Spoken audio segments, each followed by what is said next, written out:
अब नल और नील में ऐसी श्रद्धा बन गई, वो उन सत्संग में आने वाले रोगियों का, अंधे लूले लंगड़ों की बहुत सेवा किया करते थे। वो क्या करते थे कि उन वृद्धों के, बीमारों के कपड़े धोने लगे, उनके बर्तन साफ करते थे, क्योंकि समागम अस्थायी था। वो अब उसमें ऐसी व्यवस्था होती थी, अपने अपने कटोरा गिलास या थाली साथ ले जाते थे, कटोरे। तो उनके कपड़े ले जाते, बर्तन धोने के लिए नदी पर चले जाते, दोनों सादे से, क्योंकि पीड़ा के कारण उनका दिमाग सेट नहीं रहा था, कुछ डिस्टर्ब सा हो गया था, इस कारण के वो कुछ भोले से थे, सादे से दिमाग के थे, ज्यादा चतुर नहीं थे। वो क्या करते थे कि उन कपड़ों को भिगोकर नहर के किनारे पर रख देते, बर्तनों को भी भिगो कर रख देते कि थोड़ी देर में इनका मैल गल जाएगा, धो लेंगे। इतने में बैठकर जो सत्संग में सुनी हुई चर्चा, गुरुदेव के उपदेश को सुनकर एक दूसरे से चर्चा करते थे दोनों भाई, और अपने दुखों को याद करते थे। देख भाई, हम तो के सुना करते थे कि रोग कटे को नहीं, साधना करने से कोई दुख दूर नहीं होगा, और देखो भगवान आए हैं, लोग समझते नहीं। इस तरह की बातों में वो लीन हो जाते थे। उधर से पानी की लहरों में कोई किसी का कोई कुर्ता बह कपड़ा बह गया, कोई पजामा, किसी का कुर्ता, कोई कटोरा, किसी का गिलास, उनको ध्यान नहीं होता था। वो जो भी वो कपड़े सामान वो ले गए थे, शेष बचा हुआ धो धा के वापस आ जाते। अब वो वहां रख देते, ले भाई अपने अपने छांट लो। अब किसी का गिलास नहीं, किसी की थाली को ना, किसी की जूत, किसी का तो धोती नहीं है, तो किसी का कुर्ता नहीं, किसी का कच्छा नहीं। तो वो कहने लगे भाई नल नील हमारी ये वस्तु नहीं। वो कहने लगे भाई हम तो इतनी ये लेकर गए थे, सारी धो लाए। तो दूसरे जो और सेवक जाते थे वो बताते थे भाई ये क्या करते हैं, ये तो बेकार कपड़ा ना, भगवान पता नहीं क्या बतलाओ हम बैठ के एक तरफ, और ये बह जाते होंगे पानी में, इनको ध्यान नहीं है। 2-4 बार ऐसा हुआ तो उन भक्तों ने जो दुख, जिनके बर्तन कपड़े धोया करते थे, हाथ जोड़ के प्रार्थना करती, नल नील भाई तुम हमारे बर्तन मत साफ करो, हम तो दुखी सुखी अपने आप पर धो डालेंगे। तुम ले जाते हो 4 चीज, लाओ हो 2 उल्टी, बताओ ये कहाँ जाएंगे, कहाँ से लाएंगे हम। फिर वो रोने लग जाते थे, भाई जी अब के गलती नहीं करेंगे, हमें ध्यान नहीं रहा, अब ध्यान करेंगे। फिर भी ऐसे होता रहा। अंत में उन भक्तों ने गुरुदेव से, परमात्मा से, मुनिंदर जी से शिकायत कर दी कि गुरु जी ये आप अपने चेले जो आपके भक्त हैं, ये हैं तो बहुत ही अच्छी आत्मा के, परंतु ये ऐसी ऐसी सतिथि आ गई। इस इनको मना करते हैं कि रोने लग जाते हैं, हमें दुख होता है, कहीं हमें पाप ना लग जाए इनकी आत्मा दुखाने से। आप आदेश दे दो गुरु जी, हमारे कपड़े ना धो, हमारे बर्तन ना साफ करें, हम आप धो जाओ। इतनी बात सुनकर नल नील वहीं खड़े थे, गुरुदेव के चरणों में गिर गए, मुनिंदर जी के। कहा है गुरुदेव, दोनों कान पकड़कर माफी मांगते हैं, क्षमा याचना करते हैं, प्रभु आगे से गलती नहीं करेंगे। हे प्रभु हम बहुत दुखी थे, आपकी कृपा से हमारे दुख दूर हुए हैं। हे परमात्मा हमसे सेवा छीन लोगे तो हम फिर दुखी हो जाएंगे। उनको ये डर था, और डर बिना भक्ति बने नहीं, डर बिना कोई भी काम है भय के बिना नहीं बन सकता। इस प्रकार उन गुरु जी के चरणों में हाथ जोड़ के विनय की, प्रभु हमारी सेवा ना छीनना दाता, आगे से ध्यान रखेंगे। वो दूसरे कहते हैं महाराज जी ये तो आई बार यही कहते हैं, इनके बस की बात नहीं है, जाते भूल जाते हैं और हमारे बहुत नुकसान होता, हमने कई दिन यहाँ ठहरना है।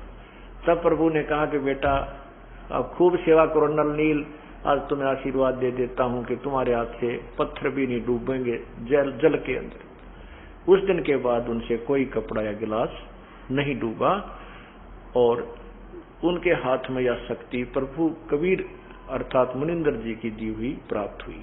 सत साहिब। शेष आपको रात्रि में सुनाएंगे।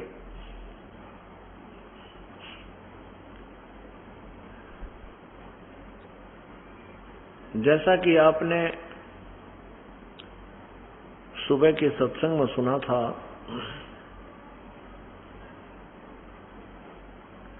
कि नल और नील को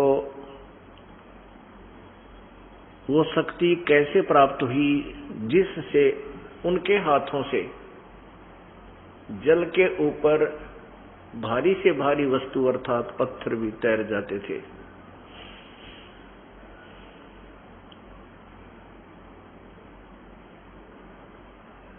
परमेश्वर चारों युगों में आते हैं। उनका वास्तविक नाम कबीर देव है। कबीर देव, हम उसे कबीर साहब कहते हैं। कबीर साहब, कबीर साहब का अर्थ है, साहब माने भगवान, प्रभु, स्वामी, अल्लाह, खुदा, गॉड, राम, रब।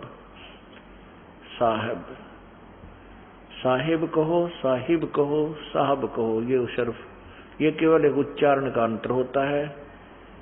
ये साहिब राम, खुदा, अल्लाह, गॉड, रब, राम, ये शक्ति बोधक शब्द हैं।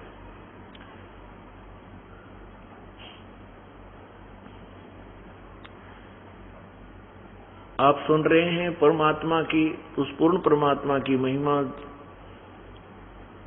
वो त्रेता युग में आए थे। किस नाम से आए थे? मुनिंद्र ऋषि के नाम से। नल नील को शरण में लेने के उपरांत मुनिंद्र ऋषि के रूप में परमेश्वर जगह जगह जाकर के अपने प्रवचन किया करते थे, अपने तत्व ज्ञान का प्रचार करते थे। इसी क्रम के अनुसार एक दिन श्रीलंका, जहां का राजा रावण था, उसमें परमेश्वर चले गए। श्रीलंका के अंदर एक चंद्र विजय नाम का भाट था। उसके पुत्र वधू, पौत्र पौत्री, ये कुल मिलाकर 16 सदस्य थे। परमेश्वर सुबह के समय चंद्र विजय भाट के घर के थोड़ी सी दूरी पर एक वृक्ष के नीचे विराजमान हो गए, एक साधु के रूप में, ऋषि के रूप में।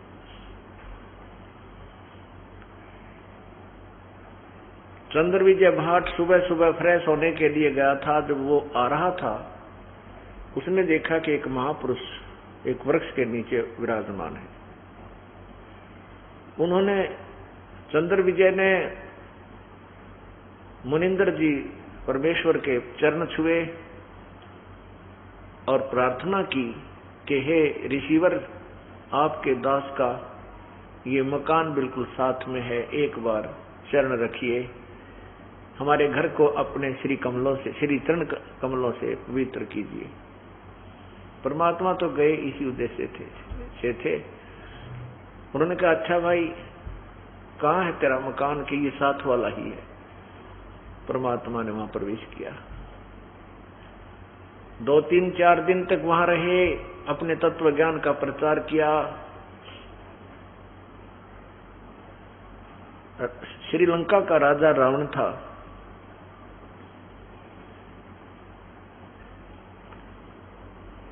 अपने तत्व ज्ञान का प्रचार करने लगे, सत्संग किया।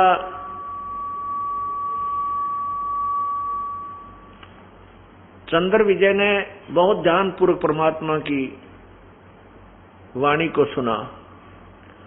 श्रीलंका का राजा रावण भगवान शिव का उपासक था। तमोगुण भगवान श्री शिव का उपासक रावण था, जिस कारण से पूरी नगरी भी भगवान शिव की ही उपासक थी। इसीलिए चंद्र विजय को तत्व ज्ञान एक बार तो गले नहीं उतरा, बार बार, बहुत बार प्रश्न किए।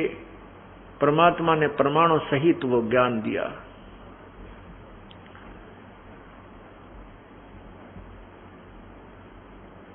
चंद्र विजय को ये बात समझ में आ गई कि जो साधना हम कर रहे हैं ये बिल्कुल व्यर्थ है।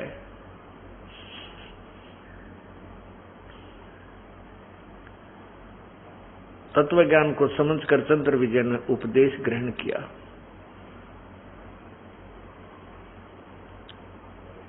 फिर परमात्मा वहां से चलकर अन्य स्थानों पर चले गए। चलते समय चंद्र विजय ने कहा था, हे ऋषिवर, हे गुरुदेव, अपने दास को संभालते रहिएगा। आप आते रहोगे तो मेरे हृदय में आपका ज्ञान रुका रहेगा, अन्यथा ये पूरी नगरी ही आन उपासक है, अन्य देवता की उपासक है, और कहीं तेरा बच्चा विचलित ना हो जा। इस दृष्टिकोण से परमात्मा आते रहते थे। दूसरी बार जब परमेश्वर श्रीलंका में पहुंचे तो चंद्र विजय ने अपने सभी परिवार के सदस्यों को लाइन में ला दिया, उनको समझाया वो तत्व ज्ञान जो परमेश्वर से सुना था। दूसरी बार जब परमेश्वर यानी मुनिंदर जी श्रीलंका में चंद्र विजय भाट के घर पर गए तो सभी 16 के 16 सदस्यों ने उपदेश ले लिया।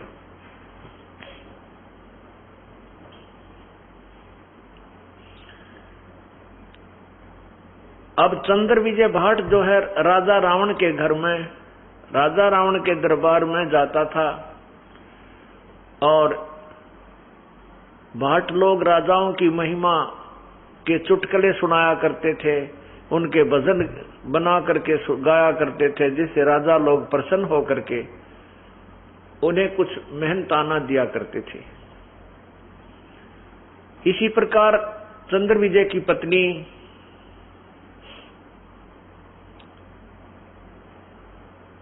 मंदोदरी रानी के पास जाती थी, उसको ऐसे ही अच्छे बुरे चुटकुले सुना करके हंसाया करती थी, प्रसन्न किया करती थी, और जिस कारण से उसको भी कुछ मेहनताना मिल जाता था।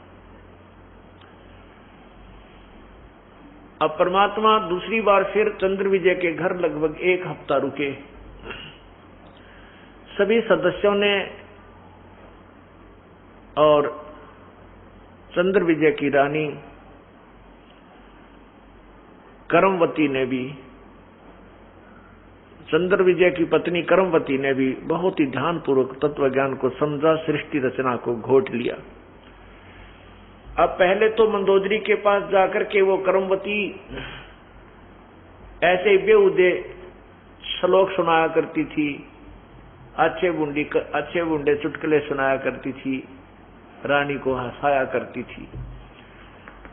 अब वो करमवती मंदोदरी को ये अमृत ज्ञान सुनाने लगी, सृष्टि रचना सुनाने लगी, परमात्मा के द्वारा बोली वो अमृत वाणी सुनाने लगी, जो आत्मा का आहार है, आत्मा को जो खींचती है, जो परमात्मा की वाणी है, बोली है। कुछ दिनों के बाद मंदोदरी रानी को बड़ा इंटरेस्ट आने लगा और वो कहने लगी, है करमवती,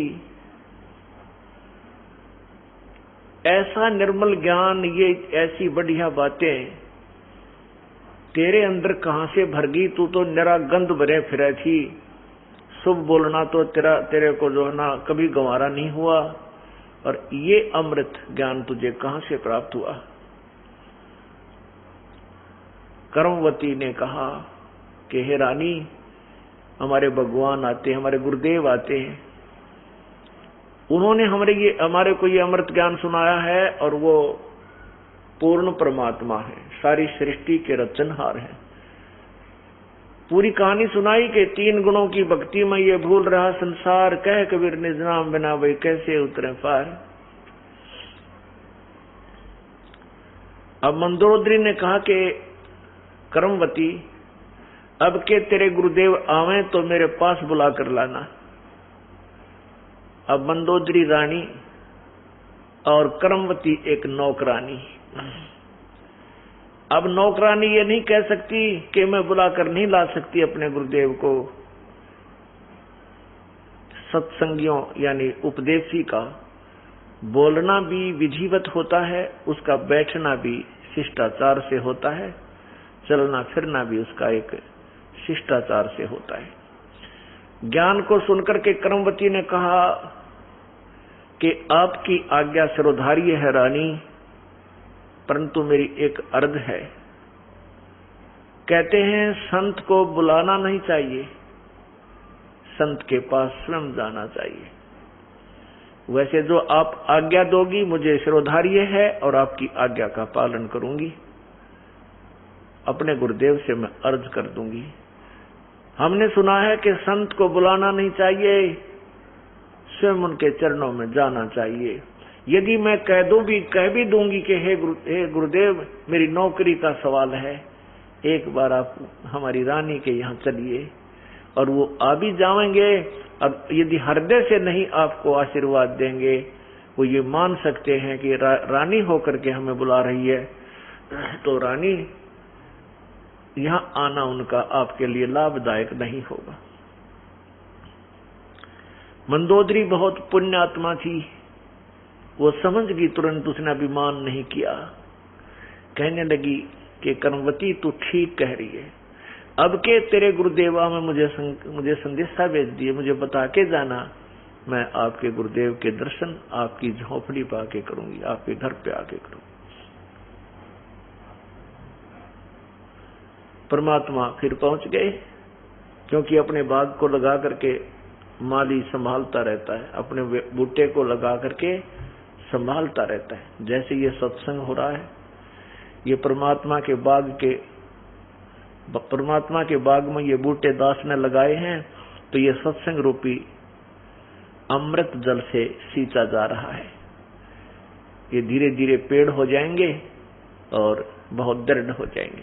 वैसे तो हो चुके हैं, क्योंकि इतना भयंकर तूफान आया था ये 12 जुलाई 2006 को, लेकिन हमारा कोई भी पेड़ टस से मस नहीं हुआ। परमात्मा का बाग ज्यों का त्यों दृढ़ रहा। इसलिए सत्संग में बुला बुलाकर आपको सिंचाई की जाती है, आपको दृढ़ किया जाता है। सारी पृथ्वी एक तरफ होगी, एक दिन परमात्मा के बच्चे एक तरफ होंगे, इनको कोई टस से मस नहीं कर सकेगा, क्योंकि ये ज्ञान ऐसा है। इसी प्रकार मंदोदरी ने जब पता चला, कबीर परमात्मा मुनिंदर जी फिर पहुंच गए श्रीलंका में, क्योंकि अपने बूटों को जो पौधे लगाए हैं अर्थात जो शिष्य बनाए उनको संभालते रहते हैं। उसी उद्देश्य से प्रभु आ गए, तो करमवती चंद्र विजय की पत्नी ने अपने राजा की रानी से, मंदोदरी से जाकर कहा कि हे रानी, गुरुदेव आ चुके हैं। मंदोदरी तुरंत ही वहां पहुंच गई और परमात्मा के चरणों में शीश रखा। अभिमान नहीं किया कि मैं रानी हूं और एक साधारण से व्यक्ति एक ऋषि के आगे मत्था टेकूंगी। पुण्यात्मा में ये लक्षण होते हैं, उसके बस की बात नहीं होती। उसके पिछले पुण्य इतनी कमाई होती है, उसके अंदर इतनी कीमत होती है, वह स्वतः झुक जाती है।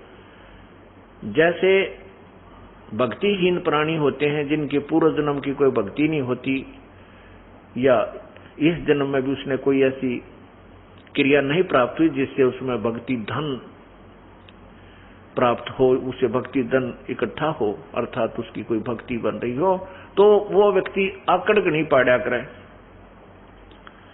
वो झुकता नहीं, वो अभिमानी होता है। ऊंट की तरह ऊपर ने गर्दन करके चलेगा और चौड़ी टांग धरेगा।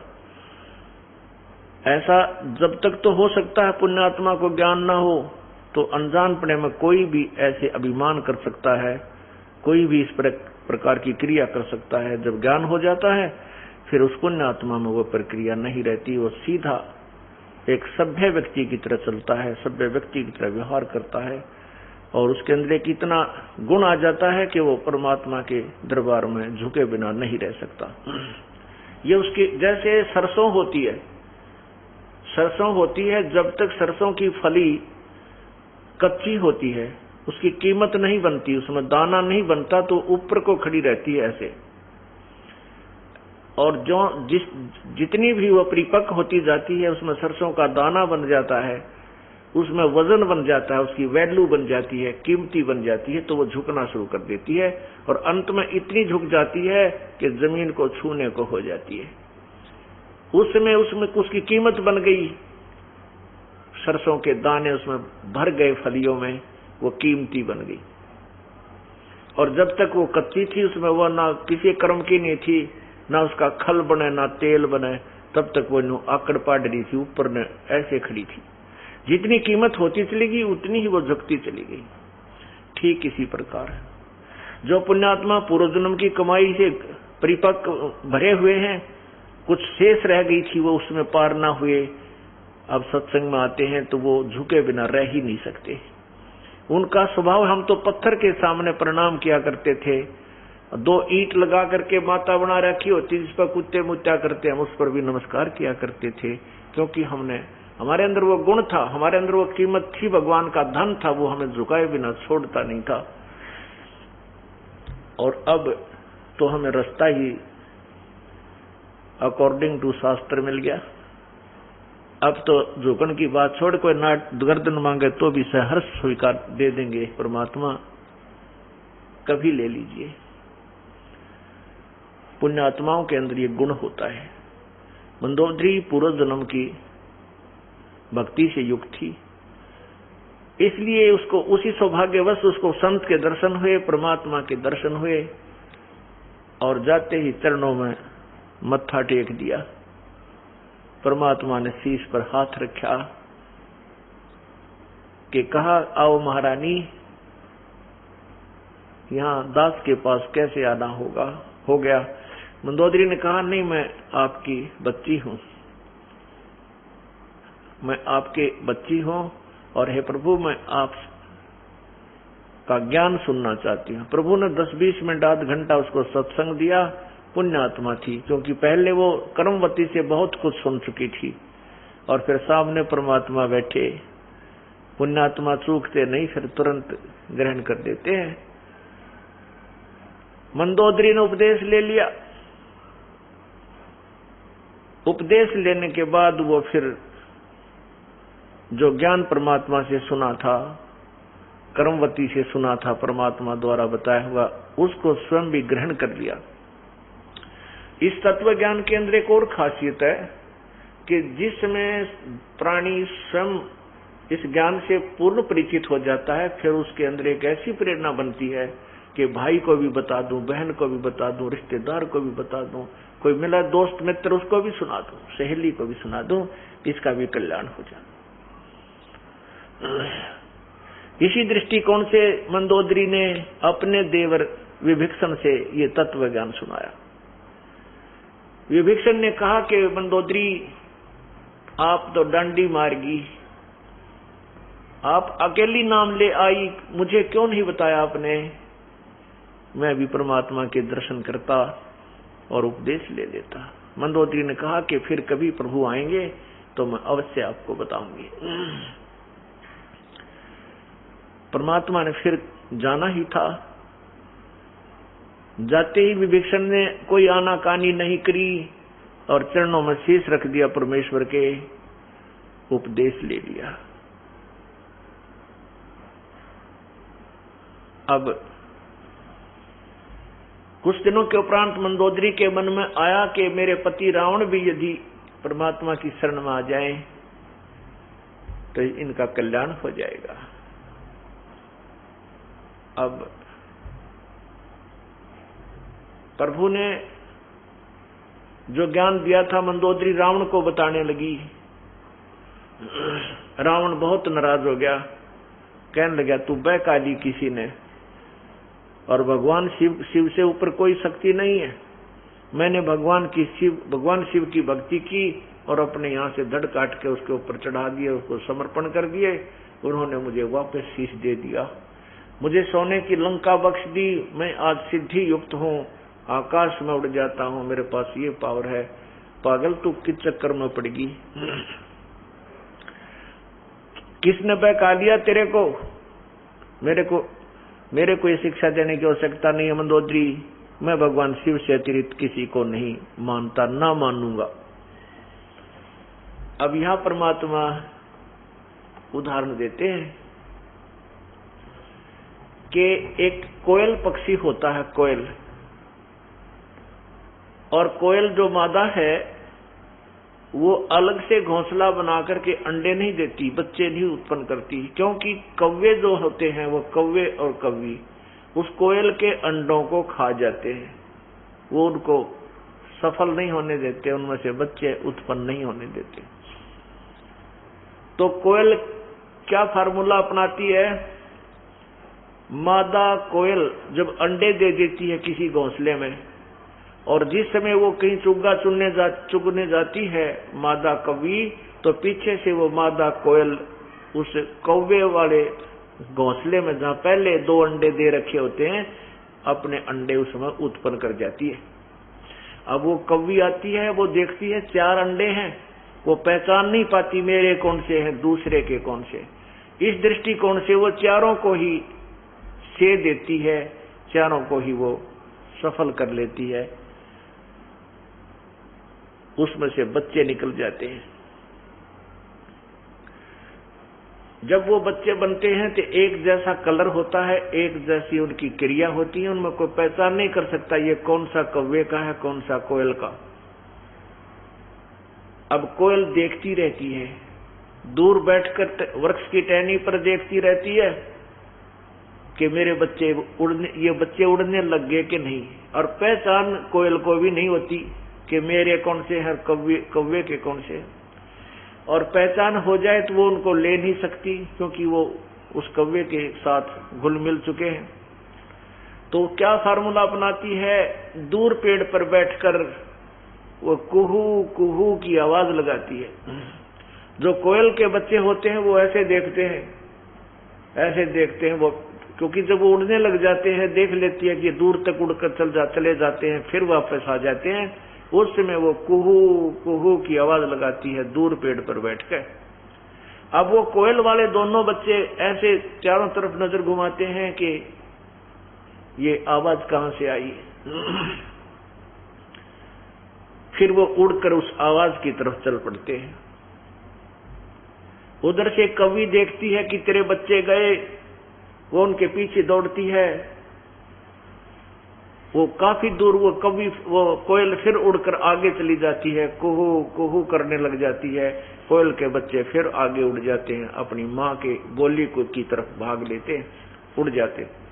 अब वो कवि सोचती है कि ये तो गए, कहीं मेरे दूसरे बच्चे भी ना चले जाएं। वो वापस आ जाती है और कोयल अपने बच्चों को साथ लेकर चली जाती है। पुण्यात्माओं, परमेश्वर ने अपनी पुण्यात्माओं को, जो पहले किसी समय में, किसी सतयुग त्रेता द्वापर कलयुग में परमात्मा की भक्ति से जो परिपक्व हुए हैं, उनको इसी काल के लोकों में जो केवल ब्रह्म की साधना करने वाले, आन उपासना करने वालों के ही घोंसलों में, उन्हीं के घरों में जन्म दे दिया। और अपनी अमृतवाणी की बोली को फिर बोला। जो परमात्मा के बच्चे हैं वो तो तुरंत समझ जाते हैं, जो पूर्व जन्म की कमाई जिनके साथ है, कभी परमेश्वर के चरणों में जो पुण्यात्मा रही हैं, वो तो तुरंत समझ जाती हैं और तुरंत ही नाम ग्रहण करके अपनी क्रियाएं शुरू कर देती हैं। एक घर में 4 सदस्य हैं, दोनों नाम ले लिया, 2 कति नहीं मानते थे, कितना समझा दे, विरोध करते, तो समझ लेना कि वो कोयल के बच्चे नहीं हैं। वो पिछले जन्म में कभी भक्ति प्रभु की नहीं कर पाए। इसी प्रकार परमात्मा कहते हैं, हमारी बोली बोल है सो देसी मारा। हमारी बोली वो लह माने पहचान है, जो देसी मारा, जो हमारे देश में जाने योग्य, यानी उसकी प्रक्रिया प्रारंभ हो चुकी है, वही हमारे इस वाणी को, हमारे उद्देश्य को समझ सकता है।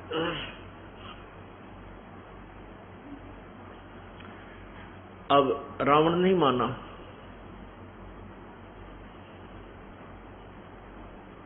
एक दिन कुछ समय उपरांत रावण ने एक और उत्पन्न कर दिया। भगवान श्री राम को वनवास मिला हुआ था, वनवास से सीता को रावण ने अपहरण कर लिया। अपहरण करके लंका में नौलखा बाग में लाके रोक दिया, छुपा दिया। वहां उसको अपनी पत्नी बनने के लिए परेशान किया जाने लगा, लेकिन सीता ने उसकी बात को नहीं स्वीकारा। रावण ने बहुत यातनाएं दी। एक दिन परमात्मा फिर चले गए लंका के अंदर। मंदोदरी ने भगवान से कहा, मुनिंदर जी से कहा कि हे गुरुवर, हे प्रभु, आपकी बेटी को एक बहुत ही भयंकर दुख हो गया है। परमात्मा ने पूछा, क्या कष्ट आ गया बेटी? मंदोदरी ने कहा कि मेरा पति किसी औरत को उठा लाया है और उसको नौलखा बाग में बंद कर रखा है। वो उसको पत्नी बनाना चाहता है। हे प्रभु, आप किसी प्रकार इसको समझा जो यो गलत काम ना करे और आपके चरणों में आ जाए। परमात्मा ने कहा, बेटी, ये जो औरत है, जिस स्त्री को ये उठा के लाया है, ये साधारण स्त्री नहीं है। ये लक्ष्मी का अवतार है और रामचंद्र जी जो है ये विष्णु अवतार हैं। रावण ने तो अपने पैर पर कुल्हाड़ा मार लिया। बेटी इसने कह दे कि तुरंत इसको वापस दे आवे। सीता को वापस देकर अपनी भूल को स्वीकार कर ले, क्षमा याचना कर ले। संत दयालु होते हैं, श्री राम बहुत दयालु हैं, वो माफ कर देंगे। मंदोदरी ने बहुत समझाया, लेकिन रावण नहीं माना। रावण कहने लगा, तू मुझे क्या डराती है? मैं 2 मस्करे जंगल में फिरते हैं, तू उनको भगवान कहती है। मैंने 33 करोड़ देवताओं को बांध कर अपनी कैद में डाल रखा है, और मेरे पुत्र मेघनाद ने देवताओं के राजा इंद्र के साथ युद्ध करके उसको पराजित करके उसकी पुत्री के साथ विवाह कर रखा है। एक कायर औरत तो मुझे क्या शिक्षा देती है?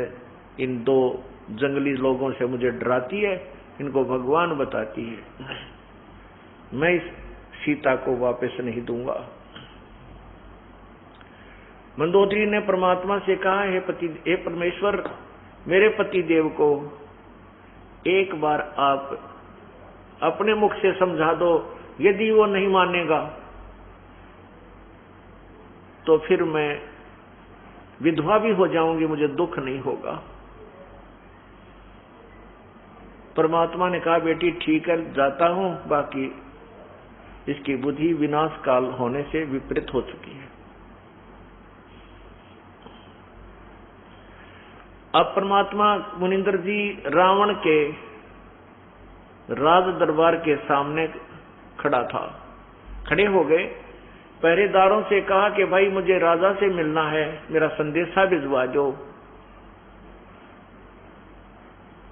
पहरेदार कहने लगे, ऋषि जी, हमसे नाराज मत होना, हमारे राजा का दरबार लगा हुआ है, कोई सीक्रेट मीटिंग चल रही है। इस समय अंदर का संदेशा बाहर तो आ सकता है, बाहर का संदेशा लेकर दूत अंदर नहीं जा सकता।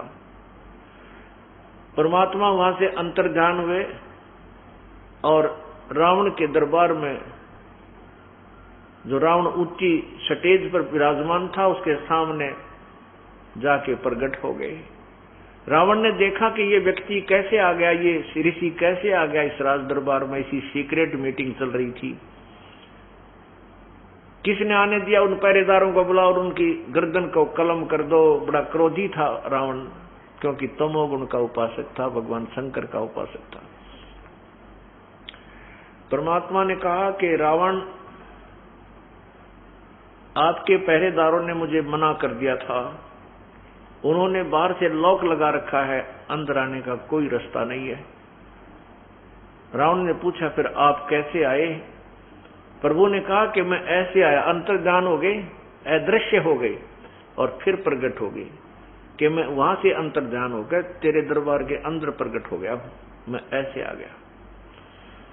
अब रावण ने देखा कि तो कोई संत है, सिद्धि युक्त है, शक्ति है इसमें, कुछ थोड़ा सा नरम हुआ, बोला कि क्या काम आया है, बता मुझे।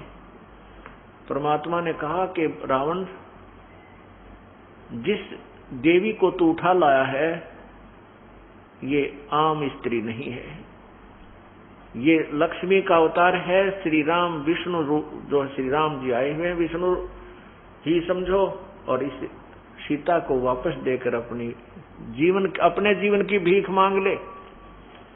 रावण एकदम क्रोधित हो गया और ऊंची स्टेज से जंप लगाया, नीचे कूद गया, तलवार निकाल ली। बहुत तगड़ा योद्धा था। तलवार निकालकर गुस्से में जाकर के भगवान के यानी मुनिंदर जी की गर्दन को काटने के लिए ऐसे तलवार का वार किया, अटैक किया उस कृपाण पे। परमात्मा पहले एक झाड़ू की सीख हाथ में लिए हुए थे, झाड़ू की सीख, उस सीख को उसकी तलवार के सामने ऐसे कर दिया और रावण ने ऐसे क्रोधित होकर के 70 बार अंधाधुंध क्रोध में 70 बार ऐसे कटाए 70 बार किए, 70 बार अटैक किया, लेकिन उस सीख को निशान भी नहीं हुआ और रावण का पसीने आगे बाजू दुखने लगी। तो परमात्मा ने कहा, देख नालायक, इस निशान के, इस सीख के निशान भी नहीं है तेरी तलवार का, आंख खोल ले। अब रावण समझ गया कि तो भाई कोई अपरंपार शक्ति है, पर यह अभिमान बहुत बुरी चीज है, जीव को ठिकाना नहीं आने देता। वो वापस जाकर के अपने उस बैठ करके सिंहासन पर कहने लगा, ऋषि जी तू जा चाहे ना जा, मैं तेरी बात ने कति स्वीकार नहीं करूं। परमात्मा बोला, ना स्वीकार करे तो कुएं में पड़े। मैं यूं चला भाई, वापस आ गए। अब कहते हैं विनाश काले विप्रता बुद्धि, कोई अच्छा ज्ञान दे तो विकड़वा लगता है, चाहे भगवान क्यों ना आ जा।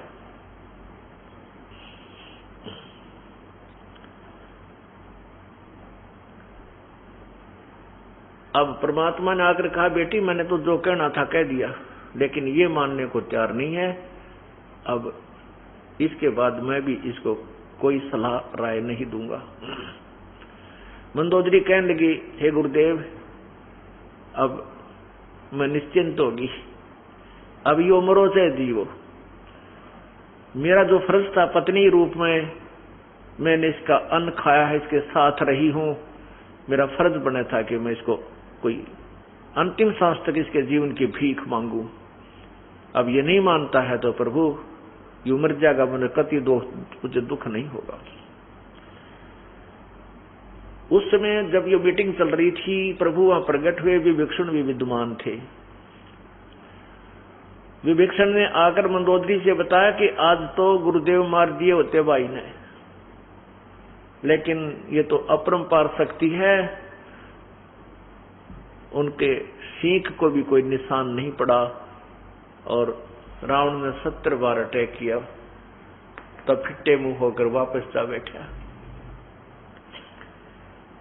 विभीषण भी बहुत समझाता था रावण को कि भाई जो साधना आप कर रहे हो भगवान श्री शंकर भगवान की, ये पूर्ण नहीं है। मुनिंदर जी पूर्ण परमात्मा है, इन गुरुदेव से आप उपदेश ले लीजिए, लेकिन रावण ने नहीं मानी और अपनी लंका का नाश करा दिया। अब उधर से क्या होता है कि सीता जी की खोज शुरू हुई। भाई कौन ले गया, कहां गई, ऐसे ढूंढते ढूंढते बहुत समय उपरांत हनुमान जी की ड्यूटी लगाई कि तू श्रीलंका में देख कर आ। हनुमान जी लंका में गए तो भगवान श्री राम ने अपनी एक रिंग दे दी सोने की, यानी अंगूठी छाप दे दी कि ये अंगूठी आप सीता को दिखाओगे तो सीता आपको मेरा अनुचर मानेगी, अन्यथा तेरे को रहस्य नहीं बताएगी। अब हनुमान जी ने आकाश मार्ग से जाकर के लंका में आप लंका में विराजमान हुए, लंका में के उस नौलखा बाग में पहुंचे। वहां एक छोटा सा रूप बना करके एक वृक्ष पर बैठ गए, जहां पर सीता जी विराजमान थी। छोटा सा रूप बनाकर ऊपर बैठ गए वृक्ष पे।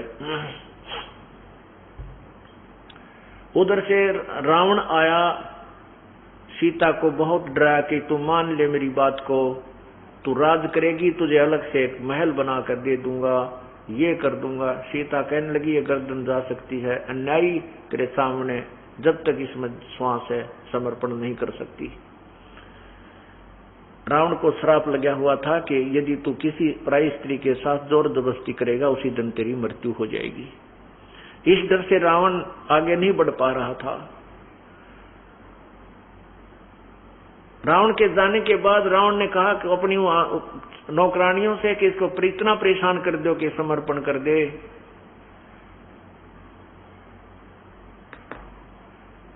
उसके बाद उन नौकरानियों ने भी सीता को बहुत तंग किया। हनुमान जी सब दृश्य देखते रहे। फिर उनको ये दृढ़ विश्वास हो गया कि यही सीता है। तब उसने ऊपर से, हनुमान जी ने ऊपर से वो छाप डाली, अंगूठी डाली। अब सीता जी ने देखा ये तो श्री राम की, मेरे पति की अंगूठी है। ऊपर देखा तो एक वानर बैठा है। अब सीता जी को विश्वास हो गया कि तेरे पति को जंगली जानवरों ने खा लिया। अरे इस बंदर का हाथ अंगूठी लागी, उठाए फिर था, यो यहां गिर गई। श्री राम मर चुका है। तब उसने ऊपर की तरफ कहा, अरे वानर तने तो और जख्म के ऊपर नमक डाल दिया। मैं पहले बहुत दुखी थी, अरियो संदेशा और ले आया कि तू श्री राम मर गया। तो वानर नीचे उतरे, हनुमान जी नीचे उतरे, अपना ओरिजिनल रूप बनाया और कहा, माता श्री राम नहीं मरे हैं, मैं उनका दूत हूं, मेरा नाम हनुमान है और मैं ही उनकी अंगूठी लेकर के आया हूं। उन्होंने कहा था कि छाप आप दिखाओगे तो सीता आपको स्वीकार करेगी कि तू मेरा दूत है। तब सीता जी ने कहा, अरे निकम्मे, मतलब डरा दी थी तने, यू के करया। कहने लगे, माता जी मेरे को श्री राम ने आपको लुआ लाने के लिए भेजा है, आप मेरे साथ चलो, बैठो मेरे कंधे पर, अभी माता जी को परले पार छोड़ दूंगा। सीता बोली, भाई नो ना चालू मैं, जब तक इस दुष्ट का अंत नहीं होगा इतना मैं यहां से नहीं जाऊंगी। ढंग से चालूंगी मैं, ऐसे नहीं जाऊंगी, मरूं चाहे जीऊं मैं। अब हनुमान जी भी मान गए, भाई बात तो ठीक है, सबक भी इसको सिखाना चाहिए। तो हनुमान जी ने कहा, माता जी मुझे भूख लगी है। सीता बोली, भाई इस बाग में तोड़ कर भी फल मत खा लिए, हनुमान ने मेरी पिटाई होगी। मुझे इतना विवश किया हुआ है कि मैं तोड़ के फल नहीं खा सकती, कोई अपने आप गिर जाए तो इन तोतों का, पक्षियों का झूठा या वैसा, उसको मैं खा सकती हूँ, और भाई तोड़ के फल मत खाइए हनुमान। यहाँ जो पड़ा उसने खा लिए, भाई चाहे भूखा रही है चाहे प्यासा। हनुमान जी को बड़ा दुख हुआ, क्रोध आया कि देख कितनी दुखी कर रखी है हमारी माता को। फिर तो पहलवान था के डाटा डटे था, पहले तो खूब फल खाए, एक बार पकड़े खूब तोड़ तोड़ के फल खाए। नौकरों ने आकर फिर कुछ खाए, कुछ तोड़ ताड़ के वो फल, वो वृक्ष तोड़ के गिर दिए, कुछ पकड़ पकड़ कर वृक्ष पाड़ कर समुद्र में फेंक दिया, उधमस तार दिया। अब नौकर आए वह गढ़ दिए। वो रावण के पास गए तो रावण सेना लेकर आए, उसका बेटा गढ़ दिया और खूब सोने की लंका भी जला जड़ू के तो वापस आ गए। वापस आते समय सीता जी ने कहा कि हनुमान ये मेरा कंगन ले जा, सोने का कंगन, ये कड़ा पहना करती हैं बहनें, और सोने का कंगन ले जा, इस कंगन को दिखाएगा तो हनुमान, श्री राम तुझ पर हनुमान विश्वास करेगा, नहीं तो तेरे पर विश्वास नहीं करेगा कि तू मेरी खोज करके आया। क्योंकि यहाँ तुमने यहाँ पर सेना भी लानी है, युद्ध भी करना है, जब तक दृढ़ विश्वास श्री राम को नहीं होगा वो यहां नहीं पहुंचेंगे। हनुमान जी ने वो कंगन हाथ में ले लिया और वहां से वापस छलांग लगाई, एक पर्वत के ऊपर आकर के रुका। सुबह का समय हो गया। अब सुबह का समय था। हनुमान जी फ्रेश फ्रूश होकर के आया, फिर सोचा अब स्नान कर लूं इस तालाब में। अब जो कंगन हाथ में लिए हुए था हनुमान जी, उसको इतना इम्पोर्टेंट था उनके लिए, हनुमान जी के लिए, कि यदि ये गुम हो गया तो श्री राम विश्वास नहीं करेगा और मेरी बात पर अविश्वास हो जाएगा। इसलिए उसने एक पत्थर की टुकड़ी पर वो कंगन रख दिया। स्नान करने के लिए जो ही तालाब में प्रवेश किया, एक नजर जैसे सर्प की मणि पर होती है, ऐसे हनुमान जी की एक दृष्टि उस कंगन के ऊपर थी। इतने में एक वानर आया, उस बंदर ने वो कंगन उठाया और भाग लिया। हनुमान जी भी बिना नहाए नुए उसका पीछे भाग लिया। राखियों निकम्मा ठा ले गया और इसने यदि समुद्र में फेंक दिया तो मेरी सारी कमाई खत्म होगी, मेरा तो सभी प्रयत्न मेरा व्यर्थ जाएगा। अब और तेजी से दौड़ा तो वानर ने एक ऋषि के आश्रम में प्रवेश किया। वहां एक घड़ा रखा था मटका, उस घड़े में वो कंगन डाल दिया और आगे को भाग गया।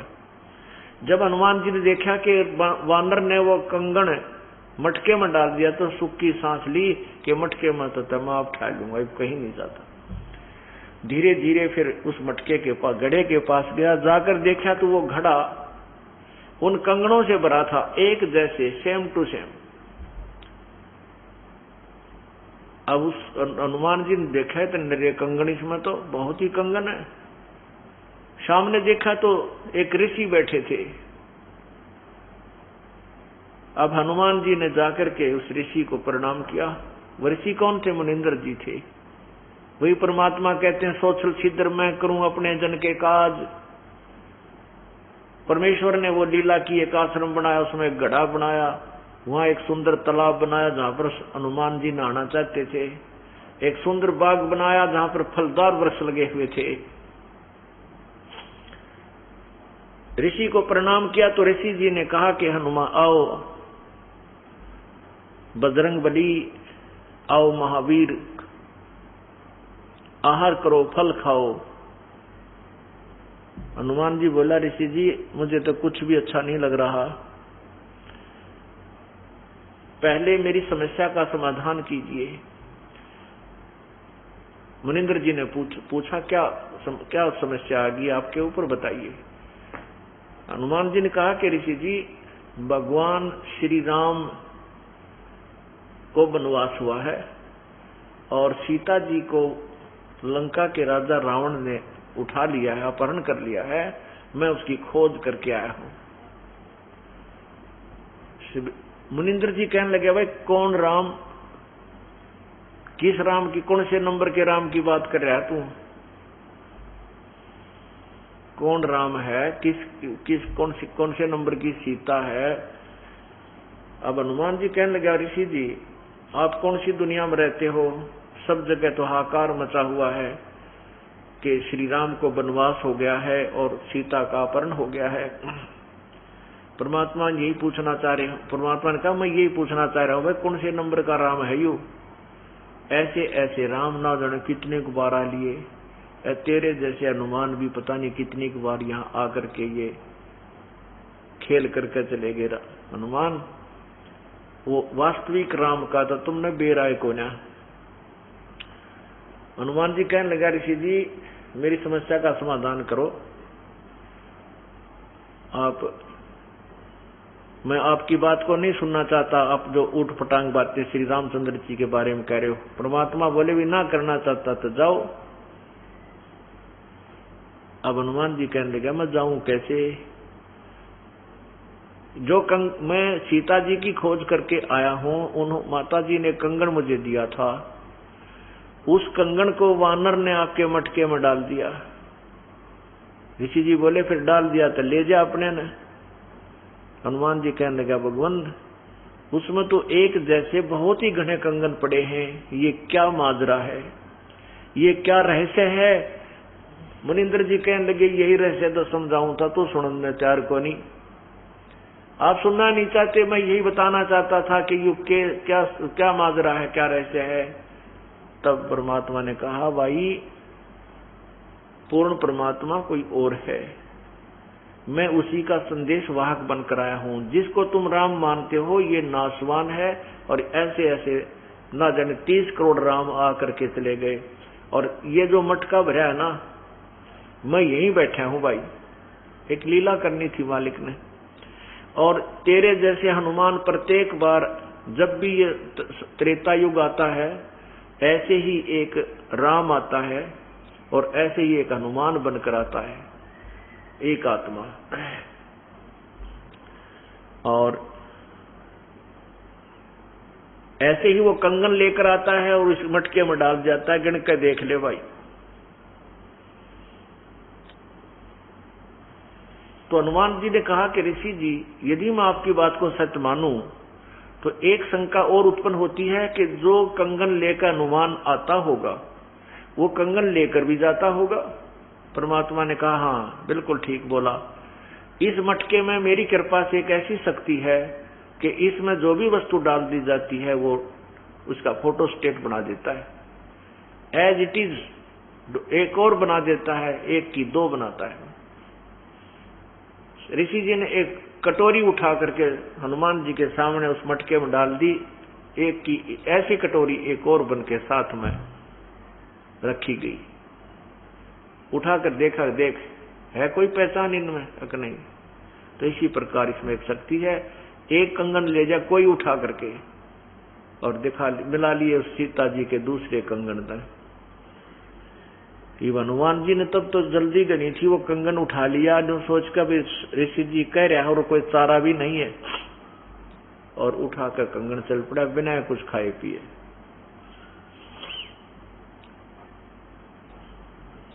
अब वो कंगन जाकर के श्री राम को दिखाया।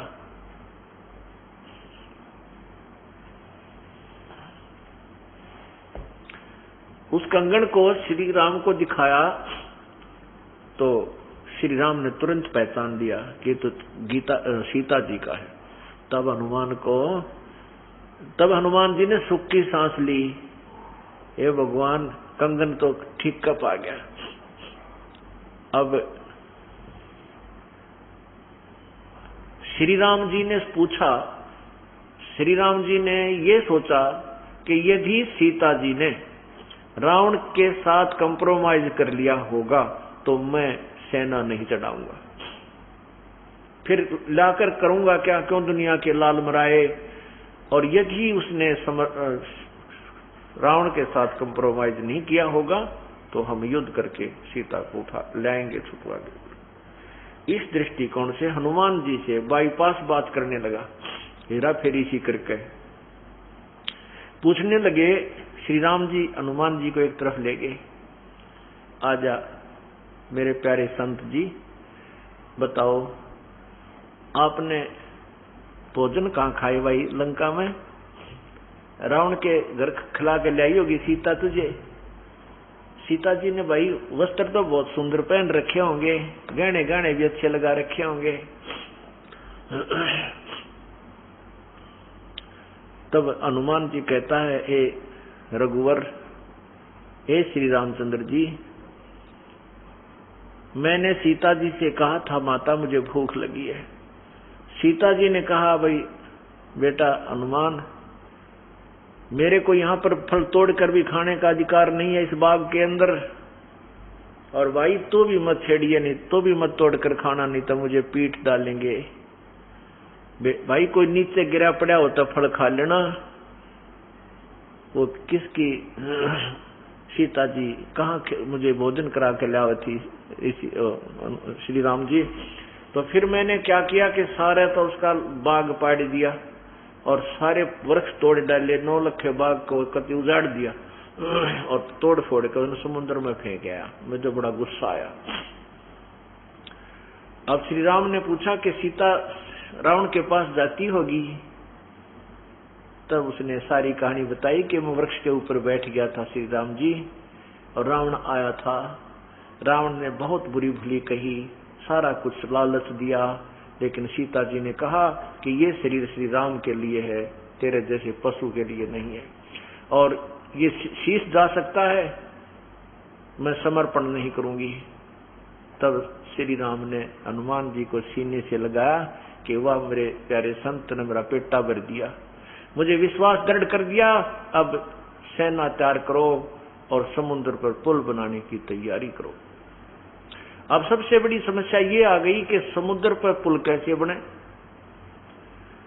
श्री रामचंद्र जी ने समुद्र में घुटनों पानी में खड़ा होकर के सागर से, समुद्र से याचना की कि हे समुद्र देव, मुझे रास्ता दे दे, मेरे पर बहुत भयंकर आपत्ति आई हुई है, मेरी पत्नी को रावण ने उठा लिया है, उसको बहुत तंग कर रहा है और मुझे सेना पार करनी है, तू हट जा थोड़ा सा बीच तय।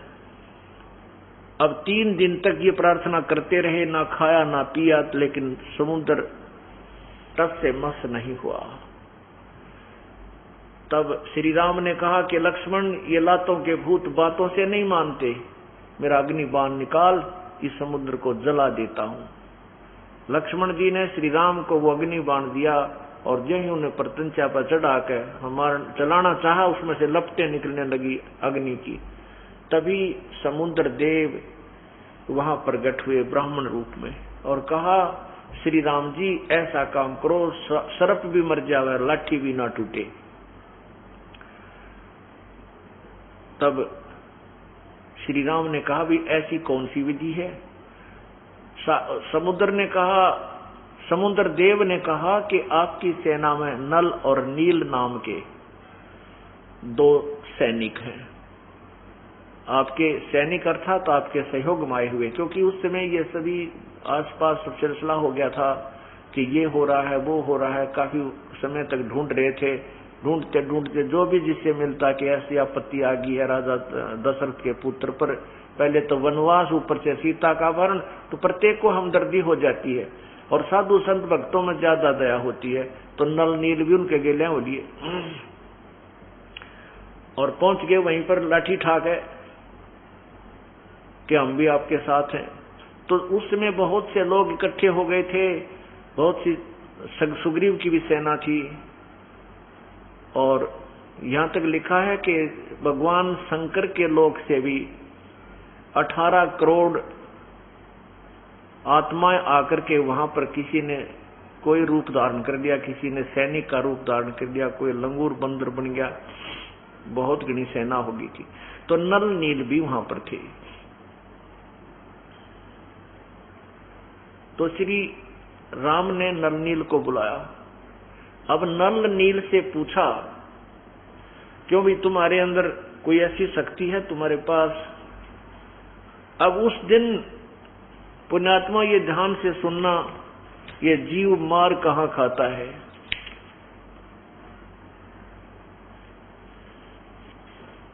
अब नल नील ने सोचा, आज तुम्हारी महिमा प्रभुता बनेगी।